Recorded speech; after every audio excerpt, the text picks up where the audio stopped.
Yeah, if I were you, I wouldn't stand there. Oh, Jesus Christ, what have you done, pig?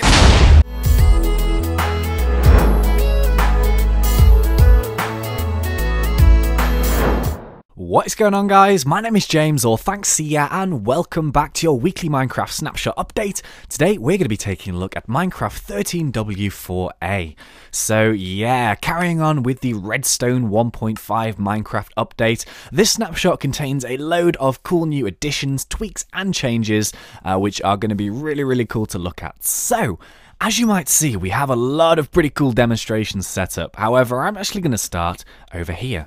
Now, just because you might see there's something on the right hand side of my screen which is kind of different, and it says Deaths ThnxCya 1. Now you might be thinking, well, how the hell did you do that? Well, this is actually a new system that they are working on, and it's not 100% finished yet, but effectively what they're going to do is add scoreboard style stats, which is up to you if you want them or not, but it's basically more towards multiplayer kind of stuff, but it will effectively give you counters, which will give you this scoreboard style display on your screen.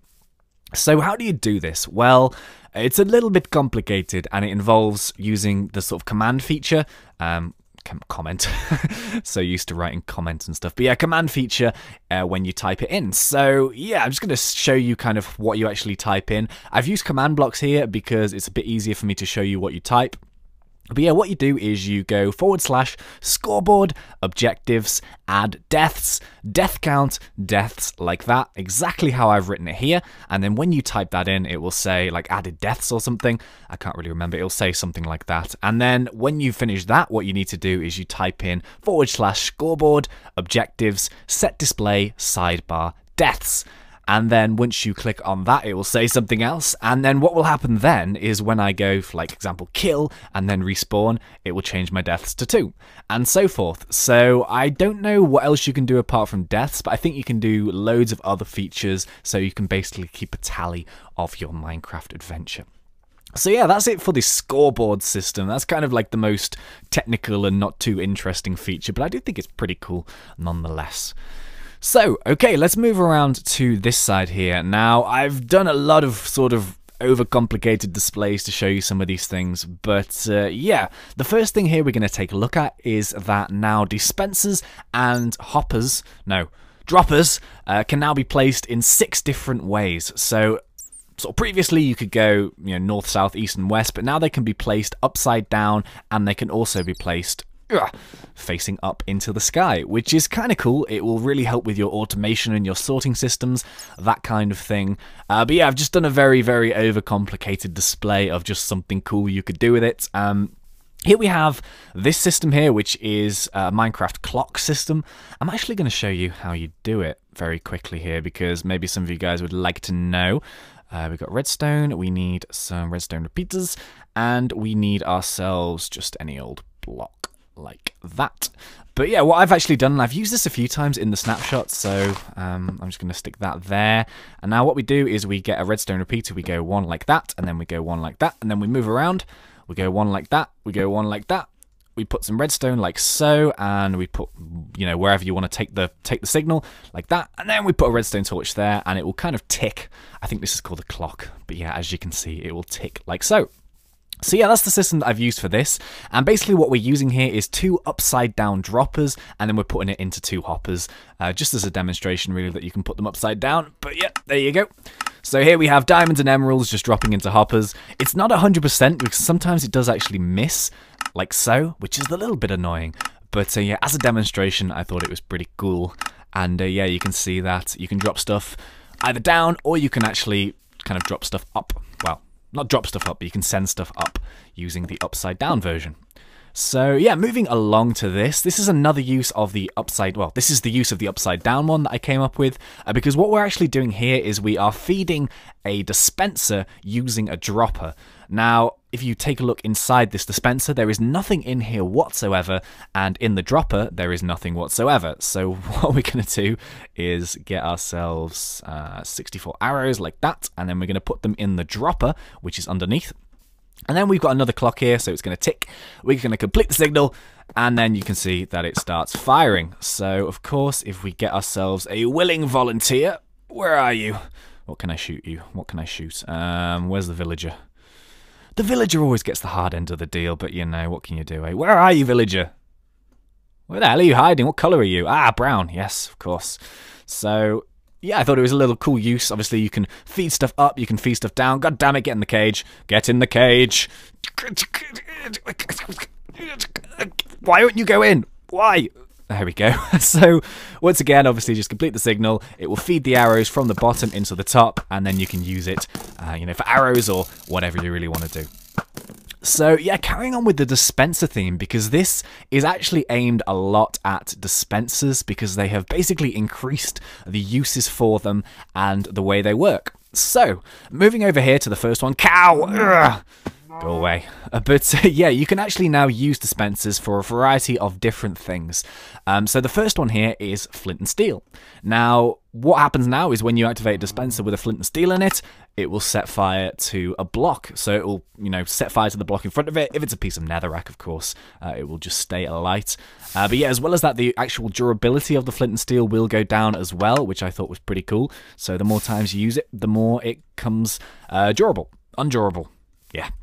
Okay, the next one is something that I couldn't actually get working myself, and I'm not too sure why, but what it does say in the changelog anyway is that dispensers were supposed to automatically equip armor. Now, I'm not too sure if I'm doing this wrong. I have actually tried it in survival mode and creative mode, and it hasn't worked. I'm actually going to just go into, you know, survival mode here, but when you do that, it's supposed to equip it, apparently, but it's not doing it. I don't know exactly why. Maybe I'm doing something wrong here, but I don't see what I could have possibly done wrong. But yeah, anyway, in theory, these are now supposed to automatically put armor on you. Now, here's another change that isn't actually in this snapshot. It's supposed to be in Minecraft already, but I didn't actually know about it. So I thought, just in case anyone didn't know, because I don't know if this is common knowledge or not, but yeah, dispensers, you can use them to put minecarts on rails and stuff. Maybe you guys knew that, maybe you didn't. I know I didn't before this, so I thought I'd just show you in case you didn't know. But yeah, okay, moving on to the next one here. Now, let's save this one.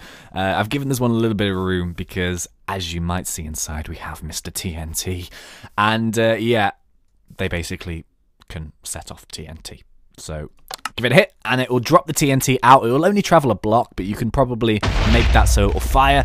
And as you can see, we'll make a big hole in the ground and destroy the tree. But yeah, you can now set off TNT using the dispensers.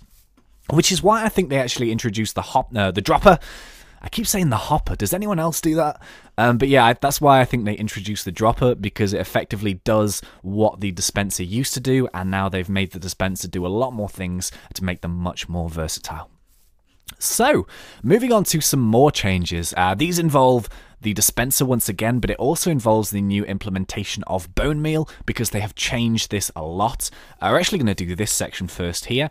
But yeah, they've now changed the way that bonemeal works. So it's a little bit more difficult now to grow crops with bonemeal, because you're going to need a lot more bonemeal in order to grow it. So for example here, let's just plant a seed.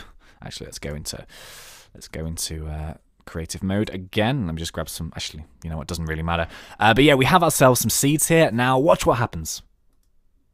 It doesn't grow straight away, and it has this new sparkly effect on it. Now you actually have to use it 7 times in order to grow just normal bread wheat crops from scratch. So we've already used it once, so 2, 3, 4, 5, 6, 7. And then it's ready to harvest. So yeah, I'm not too sure how I feel about this. I suppose the bone meal isn't the hardest thing to find in the world, so I guess, you know, it's not too bad, but it will mean that you're going to have to find some more skeletons and stuff if you want to get yourself a farm going and produce a lot of wheat. So, as well as crops using 7, in terms of like trees and stuff, it actually requires 2 bone meal, so 1 and then 2, so you're going to need a little bit more in order to use that. But yeah, where it's cool with the new dispensers is dispensers also now work with bone meal. So I thought this was really, really cool. But yeah, you're going to get yourself some seeds like that and grab ourselves a torch. Now I've used my my clock system here again, and as you can see we have 7 bone meal in here. I just thought it'd be cool. But yeah, you stick that there and then it will automatically grow our bone meal for us. No, grow our wheat for us using the bone meal. So as I've said, 7 times and you know, it'll grow like that. So it's pretty cool. There we go, let me get rid of you.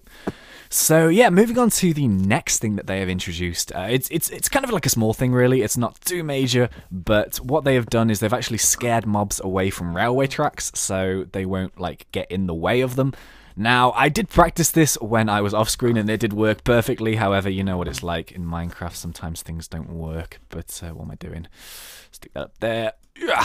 And yeah, we're going to just leave that rolling, and we are going to spawn ourselves some...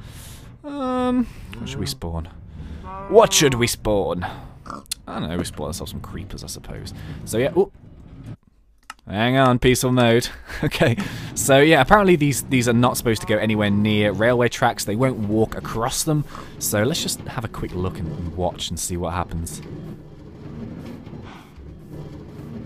So far so good. I mean, they're kind of staying away from the railway tracks, so what will happen is if you're someone who wants to implement some kind of system involving railway tracks and moving your items from this way or the other using hoppers or whatever, you know, things won't get in the way of that, which is kind of cool. You know, you won't get a creeper blocking your railway cart and sending it back or anything like that. So yeah, just a small change. How the hell did that pig get in there? And when did that pig... What? I didn't even see that. God damn you, piggy. I'm going to leave you in there. You're staying in there now. Screw you, pig. But yeah, that is another change that they have made.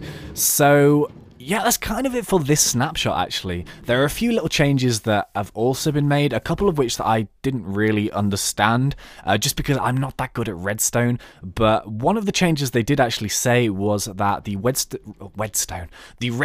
comparator now works with jukeboxes, and what happens is, I don't know how to set this up, so you're going to have to humour me here, but for example, if you have like a jukebox and then a comparator and then you set it up or whatever, the signal strength sent from the jukebox depends on what record you play, so the different records will send a different strength signal, which is kind of cool, I thought. But yeah, okay, so that is kind of it for this snapshot. I do hope you guys enjoyed it. Incidentally, if this is the first time you've ever seen any of my videos, my name is James, or ThnxCya, and if you would like to see some more, please consider subscribing to the channel or checking out some more of my videos, and if you do, I hope you enjoy them, and if you enjoyed this video, please leave a rating, that would be amazing. But yeah, just to recap, basically, in this snapshot, we have the new introduction of the scoreboard system, which is kind of server-sided, but yeah, I've given you the commands here, so if you wanted to try it out yourselves, just type these into your talk bar here, and then that will set up, for example, the death counts, which is the one I did, so let's just do it again. Kill! And there you go, ThnxCya deaths 3. As well as that, we also have the introduction of upside-down dispensers and hoppers, and the various uses for those. We also have the sort of development of dispensers, where they can interact with a lot more items. We've had the change of bonemeal, which can be used through dispensers, and we've also had the minecarts repelling mobs. So yeah, once again, thank you very much for watching, guys. It has been a pleasure, as always. Thanks, and see ya.